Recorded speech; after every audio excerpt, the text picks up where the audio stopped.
Alhamdulillah. Assalamualaikum warahmatullahi wabarakatuh. Sunan Gresik atau yang bernama Maulana Malik Ibrahim wafat tahun 1419 Masehi atau 882 Hijriah. Merupakan nama salah seorang wali songo yang dianggap yang pertama kali menyebarkan agama Islam di tanah Jawa. Menurut legenda rakyat, dikatakan bahwa Syekh Maulana Malik Ibrahim atau Sunan Gresik berasal dari Persia. Syekh Maulana Malik Ibrahim dan Syekh Maulana Ishaq disebutkan sebagai anak dari Syekh Maulana Ahmad Jumadil Kubro atau Syekh Jumadil Kubro. Syekh Maulana Ishaq disebutkan menjadi ulama terkenal di Samudra Pasai, sekaligus ayah dari Raden Paku atau Sunan Giri. Syekh Jumadil Kubro dan kedua anaknya bersama-sama datang ke Pulau Jawa. Setelah itu mereka berpisah. Syekh Jumadil Kubro tetap di Pulau Jawa. Syekh Maulana Malik Ibrahim ke Champa, Vietnam Selatan, dan adiknya Syekh Maulana Ishaq mengislamkan Samudra Pasai. Syekh Maulana Malik Ibrahim disebutkan bermukim di Champa. Dalam legenda disebut sebagai negeri cermin atau cermin. Selama 13 tahun ia menikahi putri raja yang memberinya 2 putra, yaitu Raden Rahmat atau Sunan Ampel dan Sayyid Ali Murtadau atau Raden Santri. Setelah cukup menjalankan misi dakwah di negeri itu, ia hijrah ke Pulau Jawa dan meninggalkan keluarganya. Setelah dewasa, kedua anaknya mengikuti jejaknya menyebarkan agama Islam di Pulau Jawa.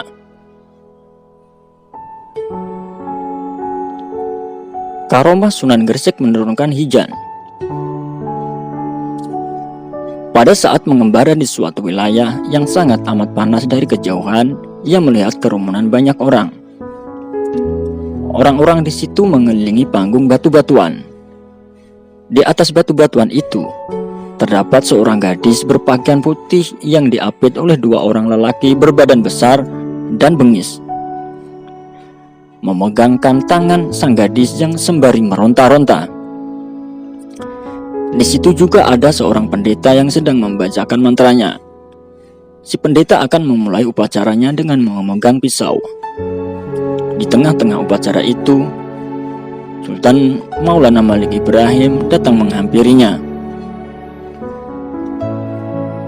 "Ada tontonan apa ini, Tuan?" tanya Sunan. Lalu si pendeta menjawab, "Upacara persembahan, Tuan." "Dan kenapa gadis itu menjerit dan meronta-meronta?" "Dialah gadis yang sebentar lagi akan dibunuh untuk dipersembahkan kepada Dewa Hujan." "Untuk apa?" "Agar mendatangkan hujan, karena daerah kami sudah mengalami kemarau yang berkepanjangan, sehingga ladang kami tidak bisa menghasilkan panen." Sesaat lagi si pendeta akan menikamkan pisaunya ke tubuh sang gadis. "Hei kalian, tunggu.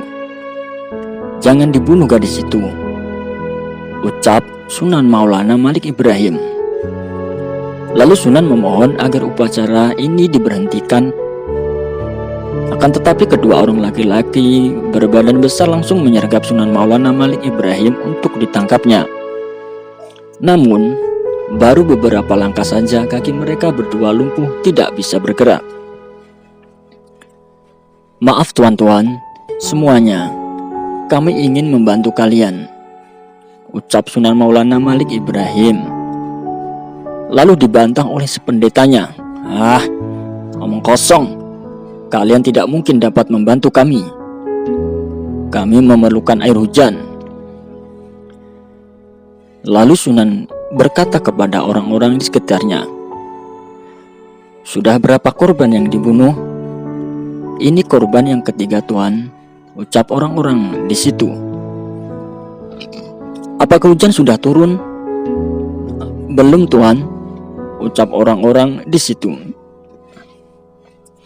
Apakah kalian ingin tetap hujan turun? Betul Tuan.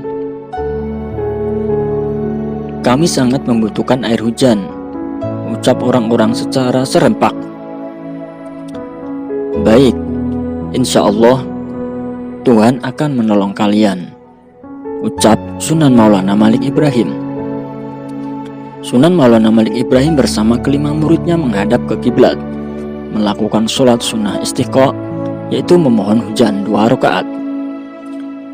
Mereka beberapa saat kemudian langit terlihat mendung, lalu hujan turun dengan lebatnya. Orang-orang bersorak gembira. Sudah lama sekali mereka menantikan kehadiran hujan deras seperti ini.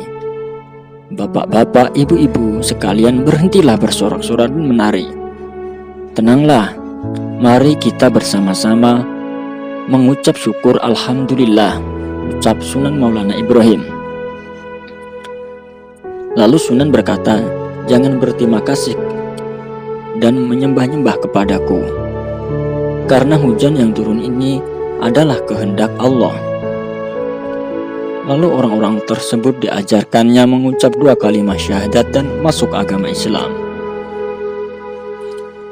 Karomah Sunan Gresik yang selanjutnya mengubah beras menjadi pasir. Konon dalam perjalanan dakwah ke sebuah dusun yang diberkahi dengan tanah subur, Syekh Maulana Malik Ibrahim bersama seorang muridnya singgah di sebuah rumah. Rumah itu milik saudagar kaya. Menurut desas-desus, pemilik rumah itu amat kikir. Padahal si empunya rumah adalah orang berada yang memiliki berton-ton beras. Halaman rumahnya pun sangat luas. Di sana tersusun berkarung-karung beras hasil pertanian. Rupanya, Syekh Maulana Malik Ibrahim ingin menemui si empunya rumah dan menasihatinya agar meninggalkan sifat fakir dan kikir itu. Saudagar kaya tersebut menerima dengan ramah kunjungan Syekh Maulana Malik Ibrahim. Dihidangkanlah jamuan yang baik bagi Syekh Maulana Malik Ibrahim. Namun sesaat berselang datanglah seorang pengemis, perempuan tua, ke hadapan orang kaya itu. Tuan, saya lapar sekali. Bolehkah saya minta sedikit beras? Ujar perempuan tua itu sambil merik ke karung beras yang berada di halaman. Mana beras? Saya tidak punya beras. Karung-karung itu bukan beras, tapi pasir, ujar orang saudagar kaya itu. Pengemis tua itu tertunduk sedih. Dia pun beranjak pergi dengan langkah kecewa. Kejadian itu disaksikan langsung oleh Syekh Maulana Malik Ibrahim. Ternyata apa yang digunjingkan orang tentang muridnya ini benar adanya. Syekh Maulana Malik Ibrahim bergumam dalam hati. Dan dia pun berdoa. Pembicaraan yang sempat tertunda dilanjutkan kembali. Tiba-tiba ramah tamah antara murid dan guru itu terhenti dengan teriakan salah seorang pembantu orang kaya itu. Celaka, Tuan, celaka. Saya tadi melihat beras kita sudah berubah jadi pasir. Saya periksa karung lain, isinya pasir juga. Ternyata Tuan, semua beras yang ada di sini telah berubah menjadi pasir. Kata pembantu itu dengan suara bergetar melaporkan. Orang kaya itu terkejut. Segera dia beranjak dari duduknya. Dihampirinya beras-beras yang merupakan harta kekayaannya itu.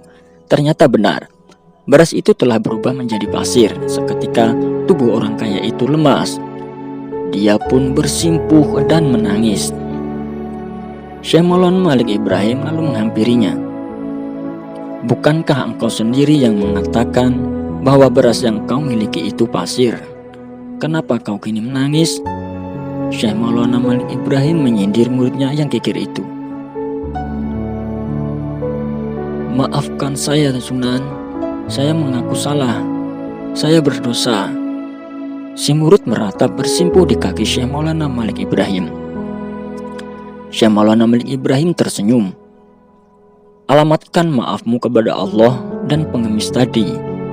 Kepada mereka lah permintaan maafmu seharusnya kau lakukan," ujar Syekh Maulana Malik Ibrahim. Penyesalan yang dalam langsung menyergap orang kaya itu. Dalam hati ia mengutuk dirinya sendiri yang telah berbuat kezaliman. Kepada Syekh Maulana Malik Ibrahim, dia berjanji akan mengubah semua perbuatannya. Dia memohon juga agar berasnya bisa kembali lagi seperti semula. Kekikirannya ingin dia buang jauh-jauh dan menggantinya dengan kedermawanan. Syekh Maulana Malik Ibrahim kembali berdoa, dan dengan izin Allah beras yang telah berubah menjadi pasir itu menjadi beras kembali. Subhanallah. Karena kekuatan yang berasal dari Allah memungkinkan kejadian itu. Orang kaya tersebut tidak membohongi lisannya. Dia berubah menjadi dermawan. Tak pernah lagi dia menolak pengemisnya datang. Bahkan dia mendirikan mushola dan majelis pengajian serta tempat ibadah lainnya. Menurut beberapa literatur yang ada, beliau juga sangat ahli dalam pertanian, pengobatan, dan tata negara. Salah satu karomah Sunan Gresik adalah beliau memiliki doa yang sangat mustajab. Beliau juga dianugerahi karomah oleh Allah Subhanahu wa Ta'ala berupa doa-doa yang mujarab. Doa-doa itu digunakan beliau untuk menyelesaikan masalah dan mengobati penyakit yang mewabah di masyarakat. Dalam syiar Islamnya, dia tidak hanya berdakwah sembari berdagang, melainkan juga berdakwah melalui jalur pengobatan gratis yang disisipi dengan ajaran Islam. Misalkan, sebelum memulai pengobatannya, masyarakat yang menderita sakit diajaknya berdoa memohon ridho Allah. Karena banyak penduduk yang semula sakit menjadi sembuh telah diobati. Mengundang penasaran pihak kerajaan Majapahit, beliau pun sempat diundang khusus ke Majapahit untuk mengobati istri raja yang berasal dari Campa. Setelah pengikut beliau makin banyak, maka beliau mendirikan masjid. Ia juga merasa perlu membangun bilik-bilik tempat menimba ilmu bersama. Model belajar seperti inilah yang kemudian dikenal dengan nama pesantren. Dalam mengajarkan ilmunya, Syekh Maulana Malik Ibrahim punya kebiasaan khas.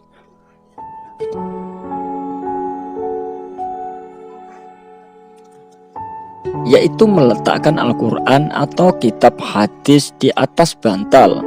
Karena itu ia kemudian dijuluki kakek bantal.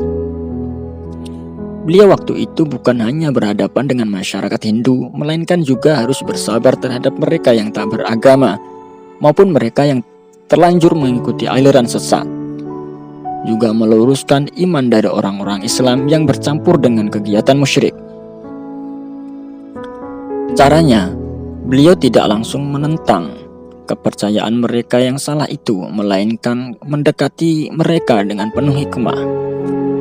Beliau tunjukkan keindahan dan ketinggian akhlak Islami sebagaimana ajaran Nabi Muhammad Sallallahu Alaihi Wasallam. Demikianlah sedikit kisah dan karomah Sunan Gresik atau Syekh Maulana Malik Ibrahim. Semoga dari kisah tersebut kita dapat mengambil hikmah dan pelajarannya. Wallahu a'lam bishawab. Wassalamualaikum warahmatullahi wabarakatuh.